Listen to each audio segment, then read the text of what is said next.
Hey there guys, how's it going? So yeah, let's talk about the upcoming fight between Errol Spence Jr. and Danny Garcia at welterweight. Spence going to be defending his title. Um, yeah, this is a fight that I've got to be honest, it kind of took me by surprise. I wasn't expecting this fight to be signed so quickly. Obviously with the circumstances that have been going on surrounding Errol Spence, I just wasn't expecting him to fight somebody like Danny Garcia so soon, but it is what it is. Yeah, the fight's been made, and let's talk about it. So, you guys know if you've been following my channel, I've never been a big fan of Danny Garcia. I've never really rated Danny Garcia that highly. I've always kind of seen him as a bit of a one-trick pony, and he's not a bad fighter. But what I'll say about Danny Garcia is, for all the attributes that he has, a good chin, decent power, a decent counter left hook, there's not really a whole lot about him that stands out. I mean, he's not the fastest. He's not the biggest puncher. He's quite stationary, quite easy to hit at times. And to me, he just looks like a fighter who has a lot of limitations. He was outboxed comfortably, in my opinion, by Keith Thurman. The fight was competitive, but it's just that he couldn't handle the movement and better skills of Thurman. He was also outworked and outboxed by Sean Porter.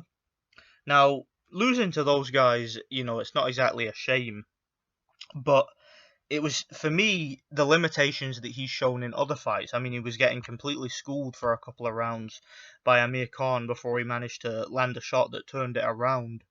And in the first fight with Eric Morales, he was being schooled in that fight at times. So, to me, Danny Garcia, like I said, he's a good fighter, got a good chin, decent power, nothing special, but decent. And he's just stationary to me. Doesn't have great foot speed, isn't particularly fast, isn't particularly that difficult to read. So under normal circumstances, let's say this fight were to have happened last year, I would pick Errol Spence to win, probably on points, pretty comfortably. Not sure if he would stop Danny Garcia, but I think he would win pretty easily on points. I think he would just outbox him on the outside, similarly to how he did against Mikey Garcia. But maybe he'd have a few more problems just based on the more durable nature of Danny Garcia. But I still would favour Spence. So normally I wouldn't even probably bother making a video about this fight. I would see it as a bit of a foregone conclusion. But I have to be honest, there's one thing, and I think you guys know what I'm gonna say. One little nagging doubt in the back of my mind that I think everybody has going into this fight, and it is the state of mind the Errol Spence is going to be in going into this fight. Because, I mean, let's be honest, Errol Spence had a pretty nasty accident which could have ended his career, which resulted in him having surgery, okay, and having his teeth replaced and stuff like that. So he's obviously still in recovery from that. I mean, it was a pretty dangerous accident. That could have been a lot worse. It could have rendered him unable to compete again. So we don't know how he's going to be. We don't know how well Errol Spence will have recovered. And assuming this is a real fight and everything, and assuming it's going to be all fair, and there's not going to be any bias with the officiating, let's just assume that. I see this being an interesting test to show us where Errol Spence is at mentally and physically, because we don't know how well he's recovered mentally, and we certainly don't know how well he's recovered physically. Because there could be scar tissue and maybe lasting damage to his joints or whatever. I don't know. I don't know how severe the accident was, but I know that he had to have surgery, and I know that he was in a pretty critical condition afterwards. So you just never know, man. That's what makes this interesting. And with Danny Garcia being such a tough, durable man with okay power, who can punch a bit, you never know, man. Like, he could upset the apple cart here. He could upset the party. I mean, if he's able to land like one of them solid counter left hooks on Errol Spence's chin, you just never know, man. You really never know. That's what makes it interesting to me. So I think Errol Spence should win the fight. I am definitely favouring him to win the fight on points. I'm not too keen on the idea of him maybe stopping Garcia. I think it's possible, but I haven't really seen anything from Spence that tells me that he has the kind of power that Garcia hasn't dealt with before.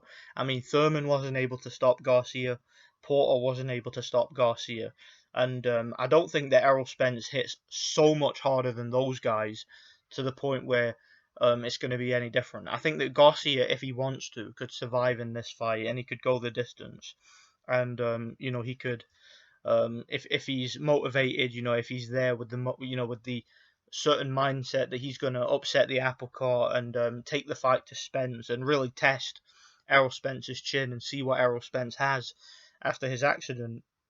This could be a pretty interesting fight. It really could. I tell you, the early rounds of this fight are going to be interesting. So I'm somewhat excited about this one. I actually do think that it's going to turn out to be a fairly good watch. I mean, even if it's not a great fight, even if Errol Spence just goes in there and completely schools and clowns Danny Garcia, which is possible, there's always going to be that little nagging doubt, isn't there, that if something doesn't go right for Spence, Garcia could have an opportunity. So I'll definitely be keeping watch for this fight to see what happens.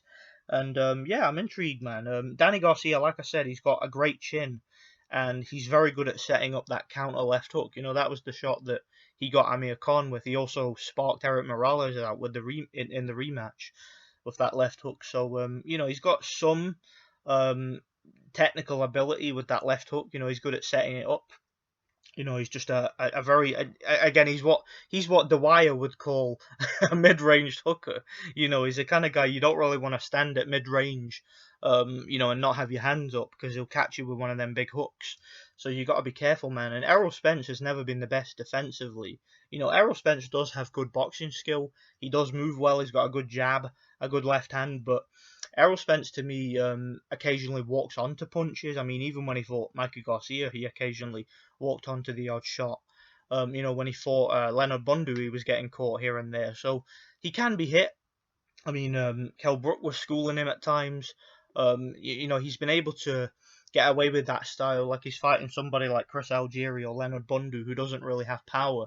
But when he's fighting someone who has power, like a Kell Brook, for example, you start to see a lot of his flaws and limitations. So I definitely think that Errol Spence is in a vulnerable position potentially, and his defensive flaws. Again, he showed those same flaws against Sean Porter. He got hurt a few times in that fight and got roughed up at times. So Danny Garcia has an opportunity here, but it really just depends on Errol Spence's mindset and Errol Spence's physical health.